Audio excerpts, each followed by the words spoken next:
Hello friends, I am Rushda Rahman. 64th BPSC में मैं 229 rank से क्वालिफाई की हूँ और मुझे section officer in Bihar legislative assembly का पोस्ट मिला है। तो आज मैं अपने बारे में कुछ ब्रीफ में बताऊंगी, जिससे कि आप लोगों को पता चल सके कि मैंने किस तरह से मेहनत की और मुझे इतना अच्छा रैंक किस तरह से मिला है। तो आज मैं एक शॉर्ट वीडियो बना रही हूँ और ये मेरा फर्स्ट वीडियो है। इससे पहले मैंने वीडियो नहीं बनाया है यूट्यूब पे, लेकिन बहुत सारे लोगों की क्वेरीज़ थी, बहुत सारे लोगों ने मुझसे पूछा था कि आप अपनी स्ट्रैटेजी शेयर कीजिए, आप हमें गाइड कीजिए। तो इतने लोगों के से क्वेरीज़ को देखते हुए और इतने सारे डिमांड्स को देखते हुए मैं वीडियोज़ ला रही हूँ। तो मैंने सोचा कि ठीक है, मैं अपनी स्ट्रैटेजी आप लोगों के साथ शेयर करूँगी और जहाँ पर भी होगा मैं अपनी तरफ से पूरी कोशिश करूँगी कि आप लोगों को फ़ायदा हो सके।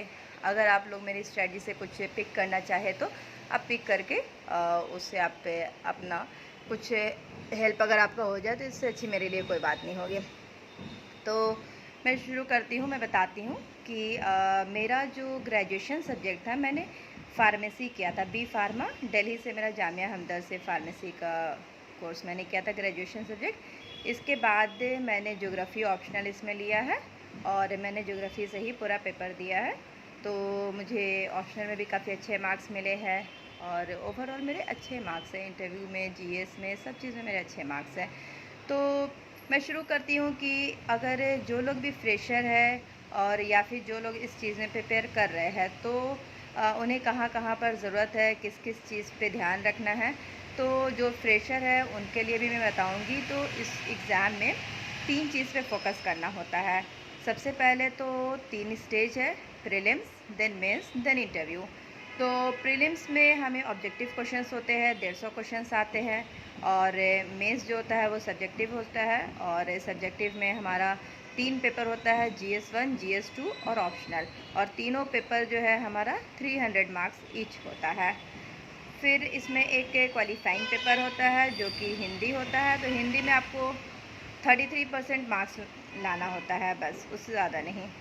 और फिर ये तीनों मेंस का जो तीनों पेपर का मार्क्स होगा वो ऐड होता है और फिर उसमें एक पर्टिकुलर कट ऑफ निकलता है, उससे आप इंटरव्यू का आपका कॉल आएगा।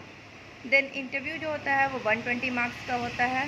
120 मार्क्स में फिर आपका जो भी मार्क्स होगा, आप जो भी गेन करेंगे उसमें, और मेंस एंड देन इंटरव्यू दोनों का मार्क्स ऐड होकर के फिर फाइनल कट ऑफ निकलता है एंड देन आपका सिलेक्शन लिस्ट में नाम आता है। तो सबसे पहले आती है प्रीलिम्स की बात।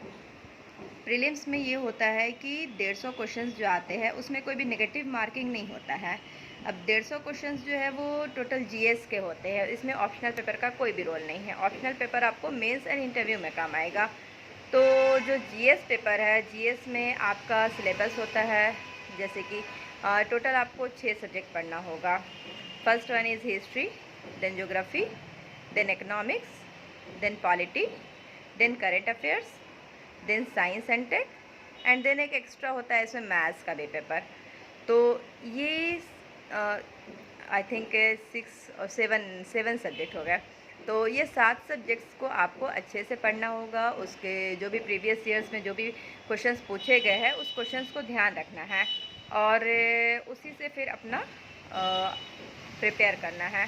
तो हमेशा प्रीवियस ईयर्स को ध्यान में रखते हुए और जो सिलेबस है उसको ध्यान में रखते हुए देन आप इस स्ट्रैटेजी को फॉलो कीजिए, अच्छे मार्क्स गेन होंगे। मैं पर्टिकुलर सब्जेक्ट के लिए पर्टिकुलर बुक्स भी बताऊंगी और स्ट्रैटेजी भी बताऊंगी कि किस तरह से पढ़ना है, क्या क्या पढ़ना है और कौन चीज़ छोड़ना है। हर चीज़ नहीं पढ़ना है, क्योंकि हर चीज़ पढ़ने में ये होगा कि आपका टाइम ज़्यादा जाएगा, नॉलेज तो बहुत हो जाएगा, but at the same time आपका एग्ज़ाम क्लियर करने में काफ़ी टाइम लग जाएगा। तो इसमें हमको स्मार्ट स्टडी करना है।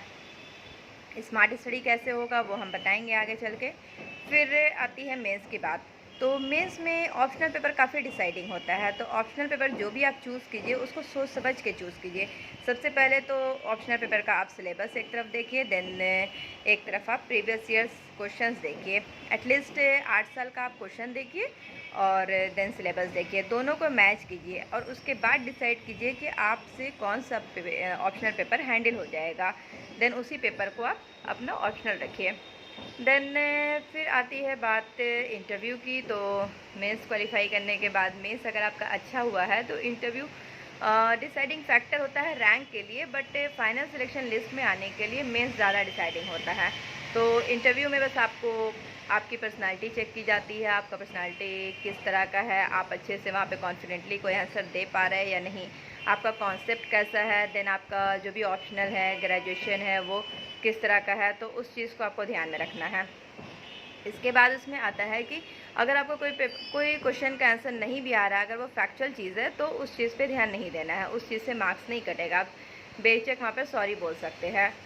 देन इंटरव्यू के लिए फिर हम डिटेल में बात करेंगे आगे। पहले तो प्रीलिम्स और मेंस की स्ट्रैटेजी मैं बताऊँगी डिटेल में अपने नेक्स्ट वीडियो में। ये मेरा फर्स्ट वीडियो है, तो आप लोग लाइक करें, सब्सक्राइब करें, तब मुझे और कमेंट्स करें। आपकी जो भी क्वेरीज़ है आप कमेंट सेक्शन में आप अपने क्वेश्चंस पूछ सकते हैं, मैं उस चीज़ का आंसर देने के लिए पूरी कोशिश करूँगी। और अगर आप लोग मुझे मोटिवेट करते हैं या आप लोगों को मेरा वीडियो सही लगता है तो मैं आगे की और भी स्ट्रेटजी पूरा बताऊँगी, शुरू से लेकर के लास्ट तक स्ट्रेटजी बताऊँगी। और आप अगर फॉलो कीजिएगा तो definitely you will secure a good rank. Final list में तो नाम आएगा ही, लेकिन एक अच्छे रैंक के साथ आना भी ज़रूरी है।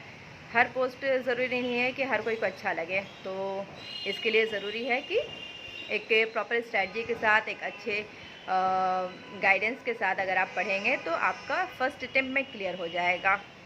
तो ओके, आई होप कि आप लोगों को वीडियो पसंद आए, और आगे आप लोग कमेंट सेक्शन में मुझे बताइए कि किस तरह से लग रहा है, तो फिर मैं अगला वीडियो बहुत जल्द लाऊंगी और धीरे धीरे सारी स्ट्रैटेजी बताऊंगी, आंसर राइटिंग भी प्रैक्टिस करवाऊंगी। Okay, for then bye bye, take care.